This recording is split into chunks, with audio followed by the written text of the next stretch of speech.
O casamento é uma instituição falida. As mulheres nem estão interessadas em casar.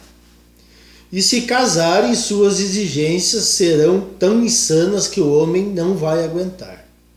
Isso sem falar na pleiade de leis que as protegem de praticamente qualquer coisa.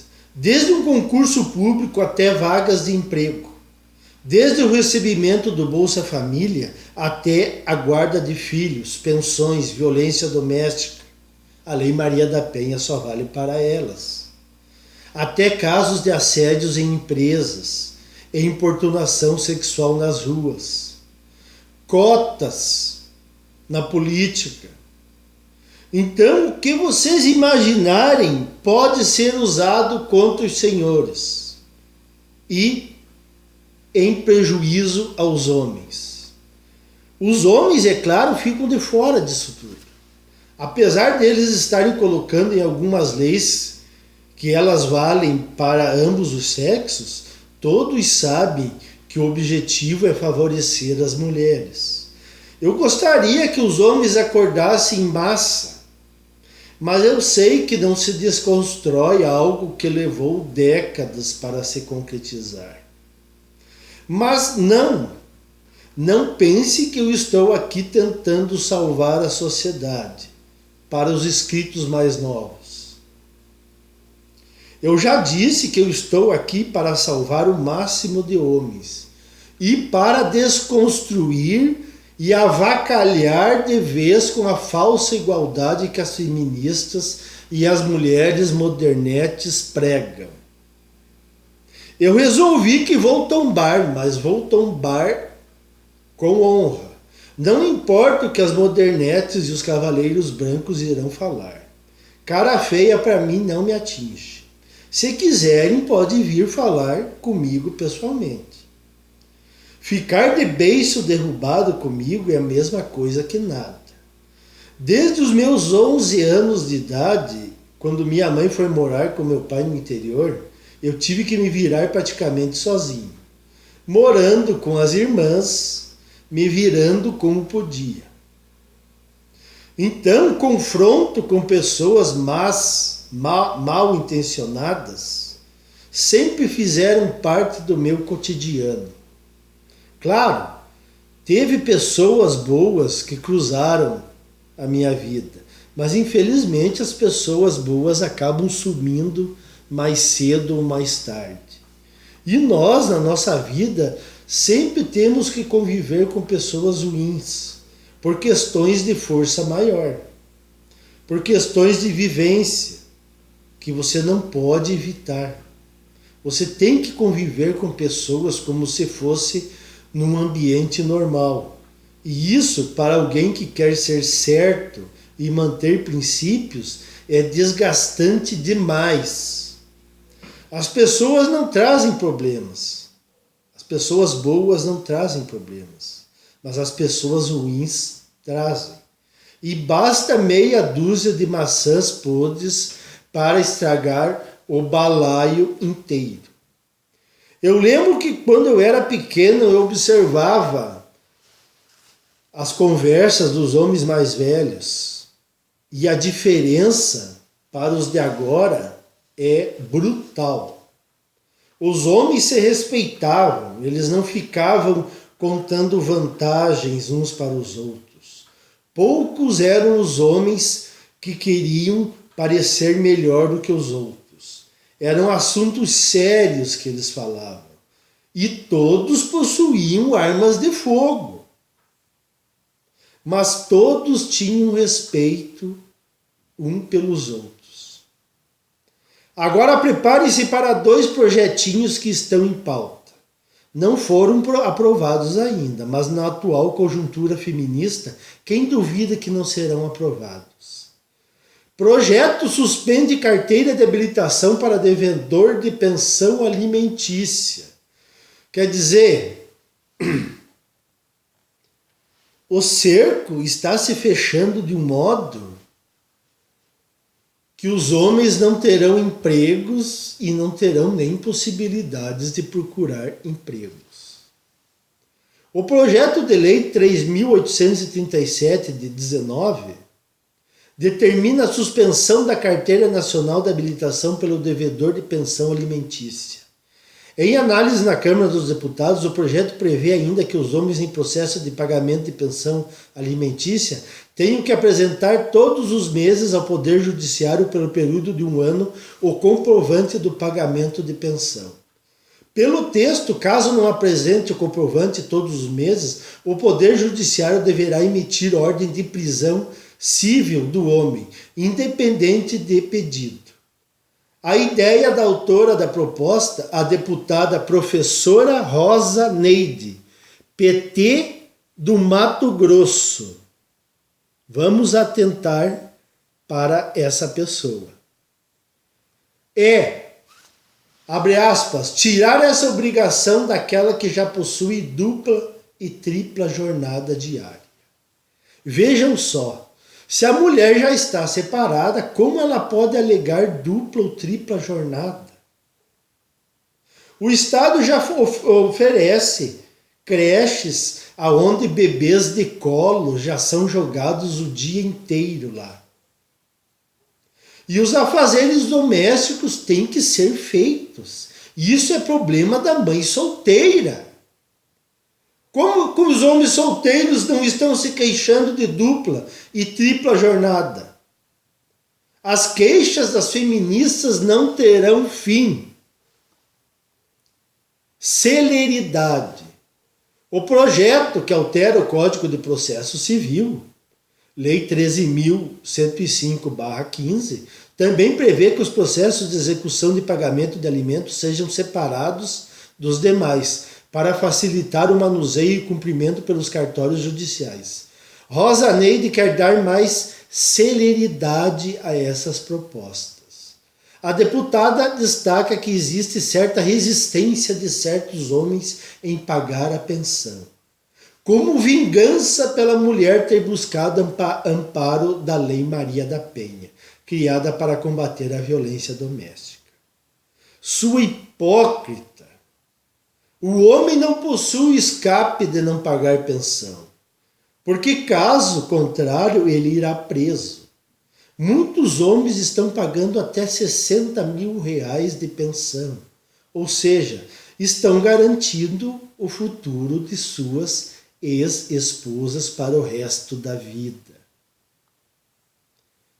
Abre aspas, vítimas narram que os agressores deixaram de elaborar fora para fugir ao pagamento de pensão alimentícia mensal. Ou, muito pior, as situações em que mulheres são assassinadas pela propositura da ação de execução de alimentos, disse. O incrível disso tudo é que essas acusações são jogadas ao léu. Há situações em que mulheres foram assassinadas pela propositura da ação de execução de alimentos. Cadê os dados sobre isso? Qual a porcentagem de casos desse tipo? São palavras que são jogadas ao vento e o povão acredita. Tramitação. A proposta será analisada em caráter conclusivo pelas comissões de Seguridade Social e Família e de Constituição e Justiça e Cidadania, que não prestam para nada. Outro aqui, ó. Projeto cria o selo de qualidade. Empresa sem agressor de violência doméstica. O projeto de lei 3.792/19 cria, abre aspas, selo de qualidade, fecha aspas, para empresas privadas que não possuem dentre seus administradores condenados por agressão à mulher no ambiente doméstico e familiar. O que foi que eu falei que isso acabaria caindo no setor privado? Por enquanto é um selo de qualidade. Amanhã será uma proibição de contratar homens com passagem pela Lei Maria da Penha em cargos privados. Apresentado pela mesma deputada, professora Rosa Neide, do PT do Mato Grosso, o projeto está em análise na Câmara dos Deputados. Para ela é preciso criar mais políticas públicas capazes de prevenir ou diminuir a incidência de violência doméstica. Mais políticas públicas. Só falta a segregação pura e simples em lei, tal qual o apartheid.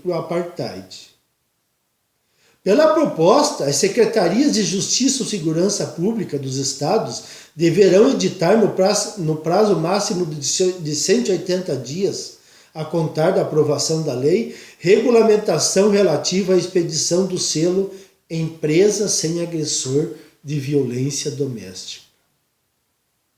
A empresa privada que desejar o recebimento do selo deverá protocolar requerimento demonstrando que seus administradores não foram condenados por agredir mulheres, a partir de certidão negativa expedida pelo Poder Judiciário. Foi o que eu disse em outros vídeos. Eu posso arrebentar um homem na porrada que não terá problema nenhum. Mas, em relação às mulheres, são praticamente não, são intocáveis. Essas empresas, não só violência física, a tal da violência doméstica, não é violência doméstica, violência psicológica também. Essas empresas terão assegurada preferência nas licitações e contratos da administração pública como critério de desempate. O pedido de expedição do selo deverá ser renovado a cada 3 anos. Prestar atenção? Empresas terão asseguradas preferência nas licitações em contratos da administração pública como critério de desempate. Ou seja, elas estão colocando as empresas privadas contra a parede. Se você não fizer isso, você não receberá tal benefício estatal. Você não participará de uma licitação e outras coisas. Quer dizer, de um jeito ou de outro, o cerco se fecha. Tramitação. A proposta será analisada em caráter conclusivo pelas comissões de defesa dos direitos da mulher, de desenvolvimento econômico, indústria, comércio e serviços, de finanças e tributação e de constituição e justiça e de cidadania. Agora mais uma, aprendam na marra. Comissão da Câmara aprova vagões só para mulheres em horário de pico.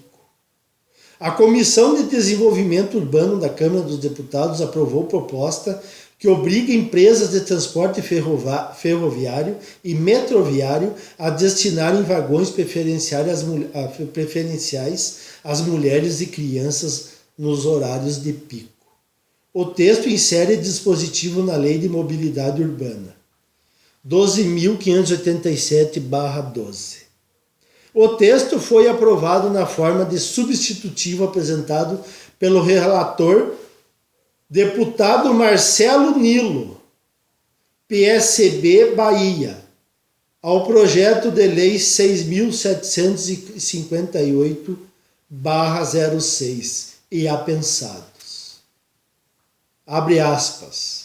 Destinar um vagão exclusivo às mulheres nos horários de pico em trens e metrôs mostra-se coerente com a necessidade de apoio a possíveis vítimas de atentado ao pudor no ambiente público dos veículos de transporte coletivo, disse. Lembram quando nos Estados Unidos os negros eram segregados de certos lugares aonde frequentavam só brancos? Pois estamos caminhando para isso na mais absoluta tranquilidade do nosso legislativo e judiciário. Só que agora os negros são os homens. Diante disso, o sujeito que ainda não acreditar que vivemos um descalabro total, esse elemento só pode estar vivendo no mundo da fantasia. E agora, o que vocês me dizem de mais essas? Era isso aí, pessoal. Até mais.